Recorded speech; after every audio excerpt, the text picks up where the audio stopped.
Today on Carolina News, thunderstorms are expected to rip through the Midlands. We'll tell you when you should prepare for those storms. Plus, living testimonies. A proposed bill could outlaw abortion in South Carolina. We have some of the passionate testimonies from today's hearing. And blazing debate. Both sides of the heated medical marijuana debate voiced their opinions on the proposed bill last night. Marijuana killed my soul, plus ruined my brain. All of that and more on Carolina News. Live from the capital city, Carolina News brings you your news first. With breaking news and in-depth reporting. Up-to-the-minute weather. And all your sports news and highlights. It's all here, now, on Carolina News. Hello and good afternoon. I'm Jada Williams. Hello, thanks for joining us. I'm Bryan Solomon. Storms have rolled into the Midlands, drenching the capital city. But how long will these rains last? For more on the downpours, let's take it to our weather reporter, Eric Cirillo.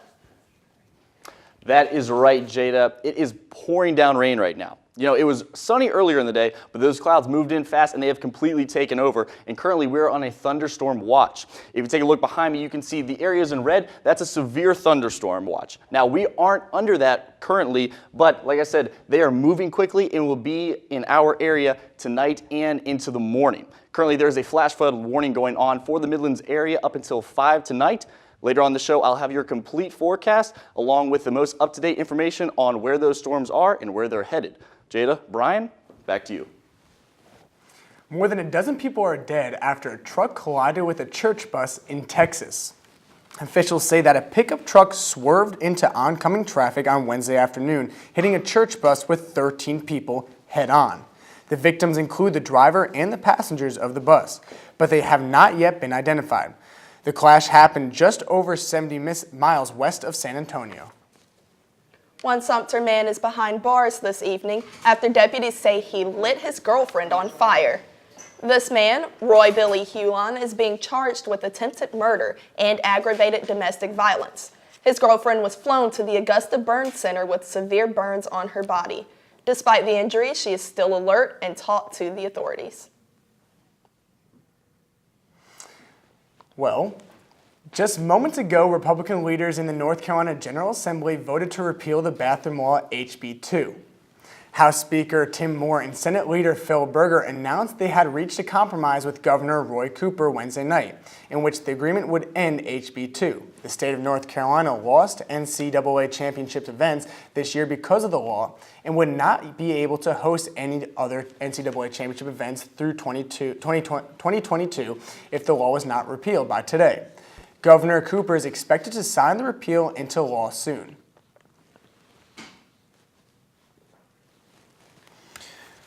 The new compromise entails repealing HB 2, letting the state-controlled bathroom policies, local governments can pass non-discrimination ordinances, and there will be a conscience protection provision allowing people to sue if they feel the government is violating their rights. A federal judge has extended a longer-term halt on President Donald Trump's travel ban executive order. Judge Derek Watson of Hawaii granted the state's request to extend the halt on Wednesday. This ruling puts a halt on President Trump's revised travel ban that would temporarily halt travel from 6 Muslim-majority countries. It would also halt all refugees for 120 days. Watson says he gave his verdict because it discriminates on religion. An anti-abortion bill was argued at the State House this morning, and it brought many people with different stories and different views. Nicole Lopes was there and is now in the newsroom with a local reaction from people who support and oppose the bill. Nicole? Bill 217 is making its way through the State House, and supporters of both sides came out to make their voice heard. This bill says that the embryo is considered human at conception, giving it full rights. If this bill were passed, abortion would no longer be legal in the state. This bill is Republican favored and says the Personhood Act is to establish the right to life for each born and preborn human being. Many people came out to show their support So my position is that since a person is a person starting from conception, they should be given the protection of our laws starting from the moment when they became a person. And opposition. We have the unborn. We have a potential for life, but we don't have a person. And so I feel strongly for the structure of our society and probably my personal beliefs that that is not a person at that point, but just the potential for life. A lot of emotions filled the room as people shared what the outcome of the bill would mean to them. Parents need to continue to be able to make these heartbreaking and immensely difficult choices and allow women, like me, to make their own medical decisions. Thank you. Speakers are eager to see where the bill will go next and hope a decision is reached soon. Close to 40 people came out to speak to legislators, but there was not enough time to hear them all. According to the State House, they will meet at a later date that will be announced by the end of the week. Back to you in the studio. South Carolina Senator John Corson was freed on bail yesterday after being indicted earlier this month. Corson was accused of misconduct in office and using campaign funds for himself. He was released yesterday on a $16,000 bond. Corson's attorney said there was nothing improper about her client's actions, calling the money legitimate campaign expenditures. She also petitioned the court for a speedy trial in order to clear the senator's name. Until the case is resolved, Corson is suspended from the seat he has held for 33 years. Across the Atlantic, another politician is also facing a judge today. Former South Korean President Park Geun-hye is in court facing jail time in Seoul. Park was impeached earlier this month on charges of bribery and abuse of power.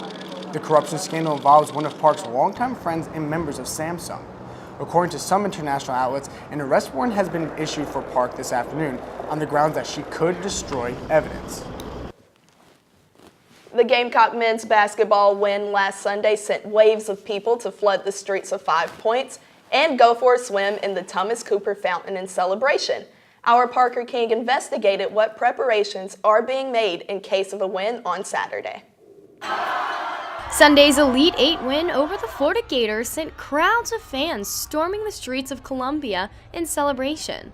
Matthew Thomas, a senior at the University of South Carolina, says it was unlike anything he has seen before. We hit the door and we're out on the street running to Hardin Street. We were on Divine Street running to Hardin Street, and as soon as we hit that main stretch of 5 Points, it was just pandemonium, basically.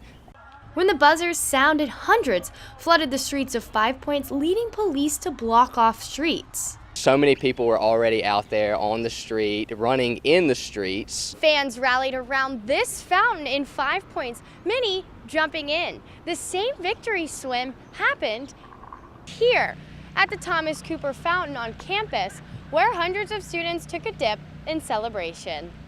After the mass celebrations following the win against Florida, safety has become a concern for Saturday's Final Four match.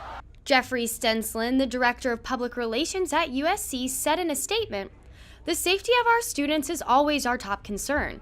University staff, including officers from the Division of Law Enforcement and Safety, will be present before and after the games. Additionally, we will collaborate closely throughout the weekend with the city, CPD, and other public safety agencies." Columbia Police Captain Christopher Roberts says, "They're here to support a good time, but we are prepared, and you know there are boundaries that we have to certainly enforce of the law." Roberts says they have contingency plans in place to handle traffic and will have more officers patrolling. Thomas says he understands the concern for safety, but hopes they get the chance to celebrate again. I'll probably go and watch in 5 Points with some of my friends, and I hope that we have the same outcome. I hope we get to celebrate again. But police want everyone to celebrate responsibly. Parker King, Carolina News. The game is set for Saturday at 6 p.m., and officers are expecting large crowds on campus and throughout 5 Points, no matter the outcome. The South Carolina Supreme Court overturned an existing law yesterday that limited the amount of liquor license one company can have in South Carolina. Carolina News reporter Allison McHugh took a look at how this may affect big and small liquor stores around the Midlands. This is one of my favorites. It's kind of dusty. A favorite you don't see every day. So it comes in a package like that. And then,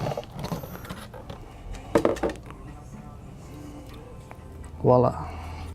A sword full of Armenian brandy, a gem found at Nick Kazar's local ABC store. While this is his only location, he has seen a loss in business since new retailers rolled in. Recently, bottles opened up down the road, and I noticed that I lost about 15% of my business because bottles opened up. And more big retailers could be creeping in because of a new change. Yesterday, the South Carolina Supreme Court overturned a law that limited alcohol distributors from having more than 3 locations in South Carolina. And while this may be good for your selection, it could be bad for local business. The case was brought by Total Wine after they were rejected from opening up their 4th location in Aiken. Total Wine's attorney Dwight Drake argued liquor licenses are no different than business licenses. This has to do only with the ownership. Who can own liquor? And there's no reason to treat liquor any differently than any other commodity other than the effect that it has on us as humans. Just down the road, Bottles manager Bryan McCurry says the decision really doesn't affect them. We're not the big guy on the block. Despite our appearance, we still fancy ourselves a small business, a locally owned business, and we still relate to our local community because that's what's important. And as the 3rd location is in the future for Bottles, Bryan says they're following the game-winning model. You know, Frank Martin takes it one game at a time, and we're taking it one store at a time right now, and we're excited about the business climate. And although Bottles isn't the enemy, Nick knows big stores have the upper hand. The big retailers have like a better opportunity to capitalize on the new laws. Although he hates to see his business go, he doesn't knock those who are expanding. It's America. I mean, you can do what you want to do. It's land of opportunity, so you can't knock anybody down for what they want to do. The law is set to go into effect in 15 days and could give businesses, big or small, new possibilities. It gives a chance, it opens new doors, you know, also for new competition, also for you to expand your business as well. Allison McHugh, Carolina News. Bottles has not officially announced where their 3rd location will be in South Carolina, but as of now, they say they're sticking to 3 and focusing on their local business model. A new form of medication might be in the future for South Carolina. We have the latest on the push in the State House for legalizing medical marijuana. Why do some think this is a matter of life or death? Hear the latest arguments coming up on Carolina News.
The Compassionate Care Act is a bill that would legalize marijuana for medical use in South Carolina. The Senate Medical Affairs Subcommittee A South Carolina Senate subcommittee listened to supporters and critics of the Compassionate Care Act for the legalization of medical marijuana. The Wednesday night hearing gave people a chance to share their experiences with marijuana. Sally Shindo is a mother of a soldier who she says was a victim of the drug. According to her, her son committed suicide because of his use of medical marijuana. He left a note saying, "My soul is already dead. Marijuana killed my soul, plus ruined my brain." But for Jeff Moore, who is the former head of South Carolina Sheriff's Association, his son's use of medical marijuana is what saved him from suicide. Now, he does not live the life of Riley, but he does live a life. And I'm convinced that if he had stayed in South Carolina another 6 months, I'd have buried him. Former United States Attorney for South Carolina Bill Nettles spoke in favor of the bill, saying that medical marijuana isn't anything new. What is being asked of the legislature is not to do anything progressive or like out there or, I mean, this has been done by, 28 states. Though some members of the Senate committee seemed undecided on the bill, Senator Kevin Johnson was open about his view on the legislation. In my opinion, the bill that's before us, although it addresses medical marijuana, anybody that wants marijuana will be able to get marijuana. The Senate subcommittee has not set a date for when they will vote on the bill, but for Moore and others, the bill would be the first step in giving South Carolinians with medical issues a new life. Braylee Johnson, Carolina News. This was the second hearing for the Compassionate Care Act. A similar bill for the legalization of marijuana is also in a House subcommittee. President Donald Trump launched a commission Wednesday to tackle America's growing opioid epidemic and signed an executive order to set up the initiative. The commission would take on prevention, giving particular attention to addiction recovery and improving access to treatment. Many say this is helping Trump's campaign promises to help beat drug addiction in America. And we want to help those who have become so badly addicted. Drug abuse has become a crippling problem throughout the United States. Drug overdoses are now the leading cause of accidental death in our country. More than 33 people died from opioids in 2015, according to the CDC. The use of heroin has increased all over the country, and with this increase has come several overdoses and deaths. Officials say last year, Spartanburg County alone had nearly 70 deaths due to overdoses. Kelsey Barnett went in depth to find out how this drug has impacted people's lives. Warning, there is some graphic video.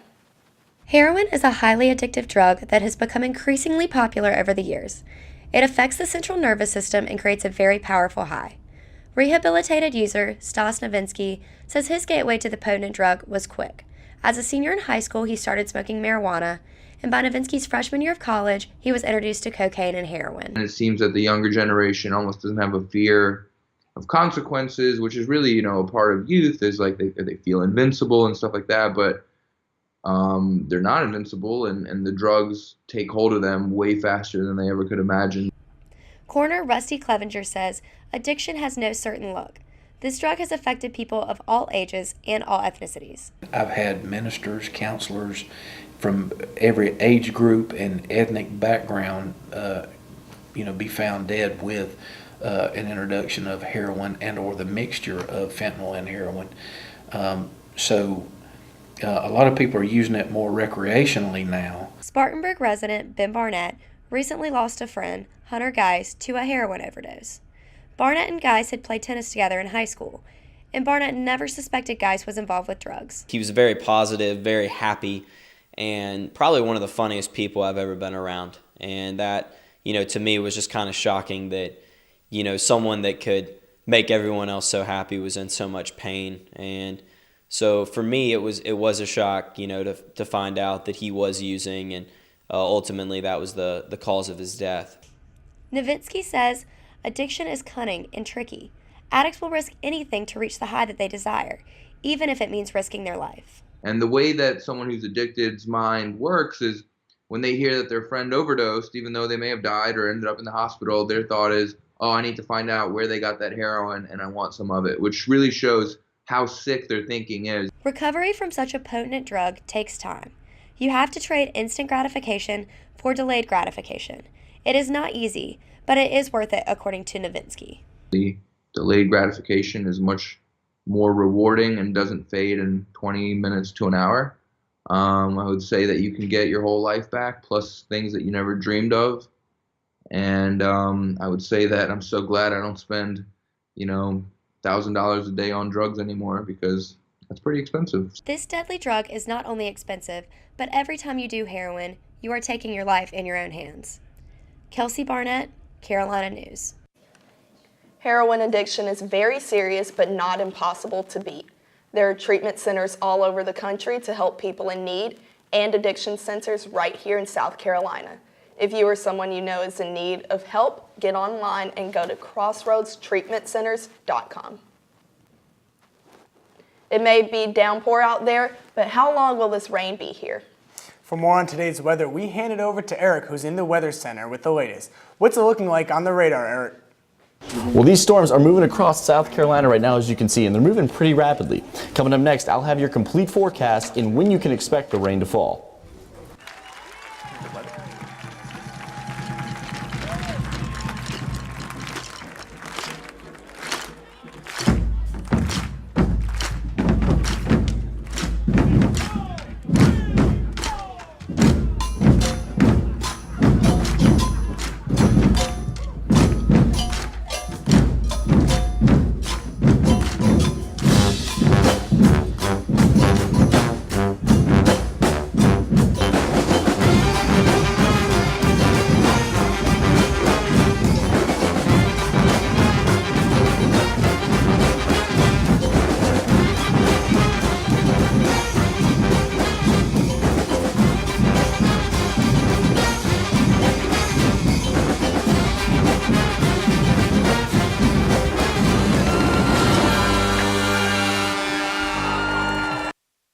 An overnight severe storm in Texas caused major damage in the Dallas area yesterday.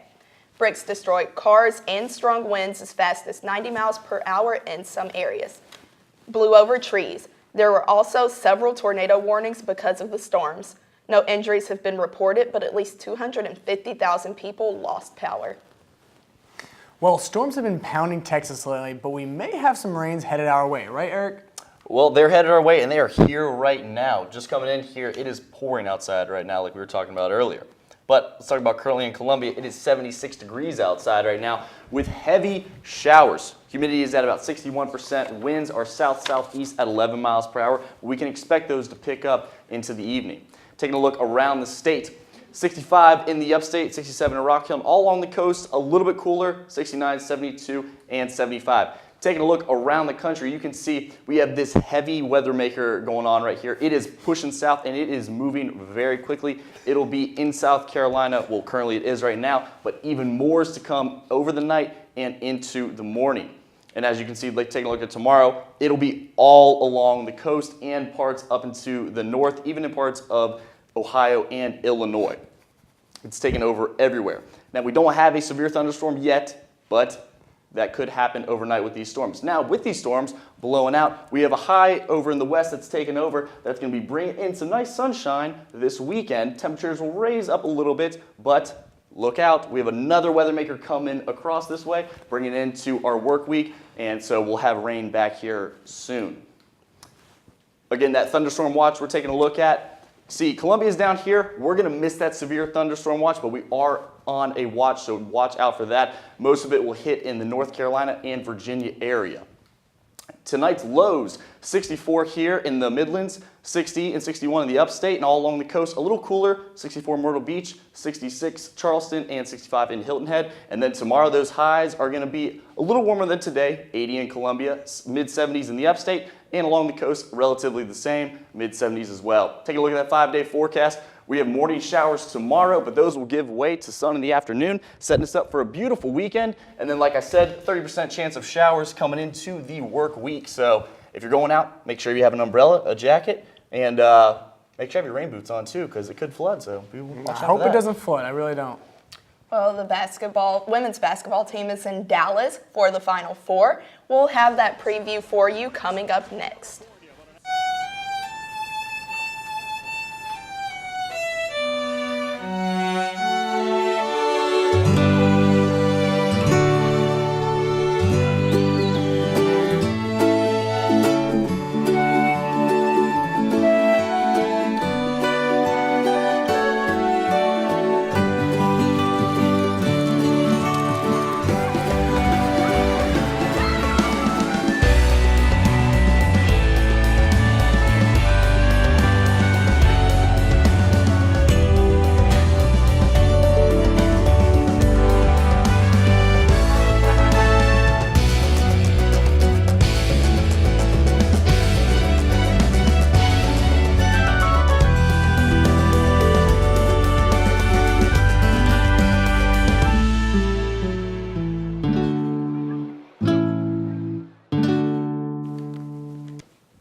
Well, Danielle, it looks like we have an action-packed weekend ahead of us. That's right. If you're a Gamecock fan, you probably will not be moving too far away from your TV set this weekend. First up on the calendar this weekend, Dawn Staley and her flock is in the Final Four for the second time in 3 seasons. South Carolina will take on Stanford tomorrow in the semifinals at the American Airlines Center in Dallas. The Cardinals have won all 5 games of the all-time series against the Gamecocks, with the most recent during the 2012-2013 season. There's a little bit of familiarity between the coaches beyond the losses. Stanford's Tara Vanderveer coached Dawn Staley in the 1996 Olympics. Tip-off is at 7:30 and the contest will air on ESPN2. Let the All-American accolades pile up for Asia Wilson. The junior forward was named to the U.S. Basketball Writers Association All-American Team Wednesday. This marks the second straight season Wilson has earned a spot on the top 10 player list. Wilson has already earned AP Sports Illustrated and ESPNW honors this season. Over 1,000 miles to the west, the men's basketball team arrived in Phoenix, Arizona yesterday. The Gamecocks punched their ticket to the 2017 Final Four this past Sunday when they beat the Florida Gators 77-70. Saturday, the Gamecocks will take on the Gonzaga Bulldogs in the semifinals at the University of Phoenix Stadium. Tip-off is at 6:09 p.m. SEC Network and its crew is coming to Columbia. The Paul Feinbaum Show and SEC Now will air live from Carolina Ale House tomorrow, beginning at 3 p.m. through Saturday evening. The network is here to capture the atmosphere of South Carolina fans while both the men's and women's teams play in the Final Four this weekend. The crew will also be covering the Garnet and Black spring game. Moving on to the football team, the South Carolina Gamecocks will be wrapping up its spring drills with its spring game Saturday. The annual Garnet and Black spring game will be at noon to accommodate Gamecocks fans who wish to watch both the spring game and the basketball team in the Final Four. Admission is free and gates will open at 10:30 a.m. After routing Furman 8-0 Tuesday, the softball team will be hosting a 3-game series against Texas A&M. In conjunction with Texas A&M, the SEC, and ESPN, game times for this weekend series will accommodate fans who want to support the 2 Final Four basketball teams. The series opener now starts at 2 p.m. on SEC Network Saturday. Sunday's game is now at 5 p.m. and Monday's is now at 7 p.m. Now watch this. Professional golfer Mingjoo Kim made an appearance on SportsCenter Top 10 yesterday for incorporating her golfing skills in the bowling game. Using a driver, she hit the ball on a tee to knock down the pin. That's definitely another way to get a spare. That's really interesting. I've never seen anything like that before. Definitely can't do that. And while I'm looking forward to this weekend, I gotta be a little scared for today. Coming up next on Carolina News, we have the latest weather conditions. I did not. Because I was looking this way, so I did not see.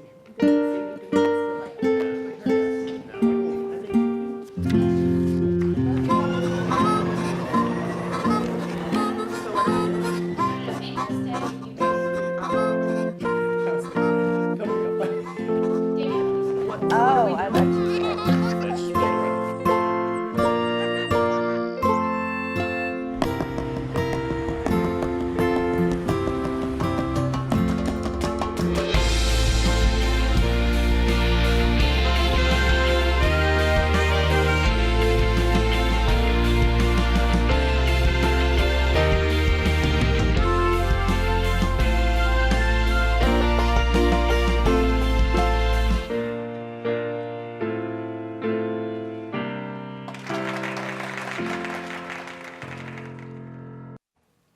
Well, the weather has been pouring down and unpredictable. Eric, what can we look forward to?